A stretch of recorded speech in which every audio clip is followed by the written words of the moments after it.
Бүгінгі біздің практикалық сабағымызда метафоралар, аналогиялық тұрғыдағы ұғымдар, сонымен қатар мен шығып сізге көмектесіп өзімнің бүгінгі дайындап келген материалымды сізге көрсетейін.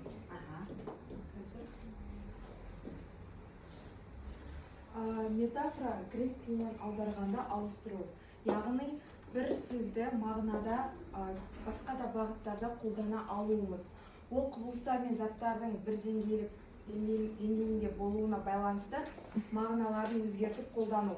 Метафораның сөз өнері ол поэзияда көбіне риторикалық бағыттарда көбіне кездеседі.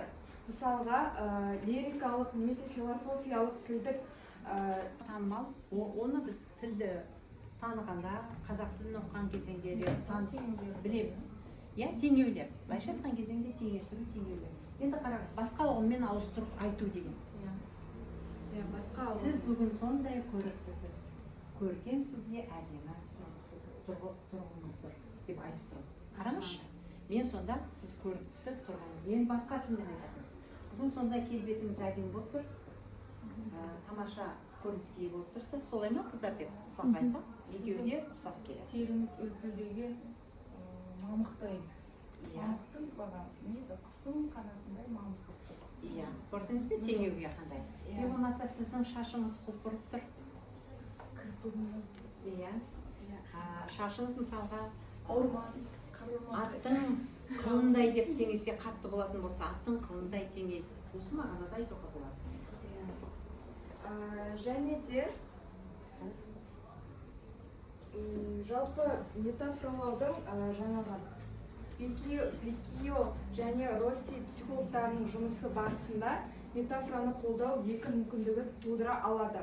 Ол дегеніміз жаңағы метафораның ойға келе бастауынан байланысты мақсатты түрде құрастырыла бастайды. Олар бос деңгейде метафораны ажыратады. Бірдейлік деңгейі, яғни бір деңгейде қалыптасуы, яғни біз мынау суретке қарап, бұл жерде тек қызды ғана емес, үстідегі суретке қарап басқа да заттарды көре аламыз. Соны қарастырсақ болады.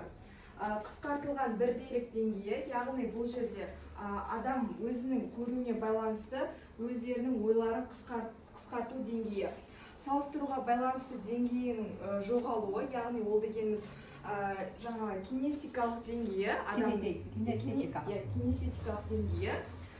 Және де ең жақсы метафор бұл пациенттің жаңағы ішіндегі өзінің терапевттік жаңағы метафорасы деп мәлімдейді. Яғни бұл дегеніміз адамның өзінің ішкі өзінің метафорлық күйін көрсете алуы деп қарастырады. Мысалы ретінде айтайық. Сіз қазіргі кезеңде қобалжып тұрсыз сабақты айтқан кезеңде. Соны немен теңеледіңіз? Көз қорқақ, қол батыр деп айтушы еді ғой. Сол сияқты. Сондықтан өзімді қолға алып сабақты. Ал енді сіздің қобалжып тұрғаныңызды немен теңеуге болады? Дірілдеген, менің тарапынан болса, дірілдеген судың діріліне ұқсап тұр деген көңіл күйіңіз. Ал сіздің тарапыңыздан қандай болады? Басқаша айтсаңыз мысалы. Мысалыға ауа райы секілді бұлттанғысы келеді. Көрдіңіз бе? Әркімнің өзінің теңеуі бар екен. Оны бір тарапта айтуға болмайды. Әркім өз тарапынан айту керек. Кеттік, ары қарай. Келесі бізде гипноздық метафоралардың негізгі белгілері. Яғни бұны мазмұндап қарастыратын болсақ, бұл дегеніміз сыртқы гипноздық метафоралар бар. Метафоралар, олардың белгілері метафора алушы және кейбір жағдайларда генометафораны қолданғаннан кейін, бірнеше минуттан кейін оқытылмаған бақылаушыларды тани алады. Және ішкі гипноздардың метафоралары белгілер алдымен бейсаналық психологиялық үрдістер саласында көрінеді. Содан кейін мінез құлық пен оны түсіндіру адресаттың метафораны білдіруін көрсетеді. Стоп, енді мына жерге тоқталыңыздар. Бірінші сыртқы гипноздық метафораларға мысал келтірейікші? Қандай мысал келтіруге болады? достар, мен мысалы ретінде айтайын. Сіз қазір денеңізді бос ұстаңыз, еркіндікті сезініңіз. Не істедім? Қараңызшы, денеңіздің бостығын суда еркін жүзіп жүрген тентекпен теңеңізші. Судың бетінде қалқып жатырсыз. Бос денеңіз. Сыртқы келбеттің әсерінен адамға әсер. Дауыстың ырғағы гипнотерапияда маңызды. Және бұл жерде сыртқы гипноздық метафоралар өте тиімді болады. Терапевттердің сыртынан, иә? Адамдарды тыныштандыруға және сол мәліметке кіргізуге мүмкіндік береді. Түсінікті ғой бұл жер. Ал енді қараңыз, осы кезеңде сіз өзіңіздің тарапыңыздан соны қаншалықты қабылдайсыз, соған байланысты. Ол терапевттің шеберлігіне де маңызды. Екінші, ішкі гипноздық метафораларға тоқталатын болсақ, мысал ретінде, сіз көзіңізді жұмып, денеңізді еркін ұстап, босатыңызшы. Денем жібере салғанда денесі бос шайқалып тұрғанын байқайды. Бірақ бұл кісі маған сеніп тұр, сондықтан мен ұстап тұрмын. Ішкі енді көз алдыңызға өткен айда болған бір жағымды оқиғаны елестетіп, соның бір әдемі күйін көз алдыңызға елестетіңізші. Сол кезеңде сіз не сезініңіз? Қандай күйде болдыңыз?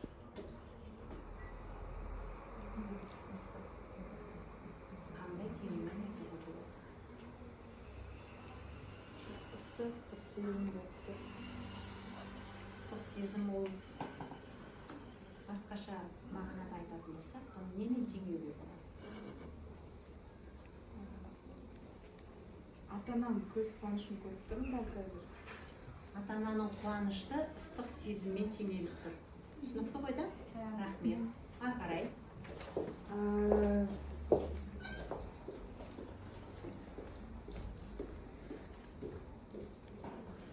Гипноздық метафоралардың әсіресе кеңес беруші клиенттің ерекшеліктерімен кездесетін жағдайлардың орындары, яғни сыншылдықтың жоғалуы, яғни өзіне Жоғарылауы, сыншылдықтың жоғарылауы. Ұсыныстар күмәнмен бағаланады. Кейбір адамдарда сондай жағдай бар. Метафорамен өзімді сондай жаман адам сезінемін, жаман адам ретінде сезінемін, теңеп отыр жаман адамға. Ал ол қай кезеңде туындады? Оны біз білмейміз. Әйтеуір жаман адам ретінде сезініп жүрмін. Енді қараңыз, бейсаналық қақтығыс, ол іштей менде қақтығыс болғандықтан мен соны мойындап отырмын. Солай ма? Менде бұл талдауға келмейтін сияқты, мен бұны ешкімге рұқсат бермеймін. Мен сізге ғана сеніп отырмын, психологқа келіп. Сонда сіздің психологиялық тілге мағынамен дұрыс сөйлеу үшін метафораның маңызы зор. Мен сізге сенемін. Қияға ұшатын ракетадай. Қияға ұшатын ракета әрқашанда сізге күш береді. Көріңізші, бұл кісінің сенімін, ішкі дүниесін бәрін қияға ұшатын ракетамен дейді. Сіз кез келген сол ракета, қияға ұшатын ракетадай ұшып кетіп, өзіңіздің ресми қызметіңізбен әрекеттеріңізді жағымды орындауыңызға болады. Сіз өте мықты адамсыз. Сіздің мықтылығыңыз кез келген жасанды интеллектіден де мықты. Теңеу қандай болып отыр?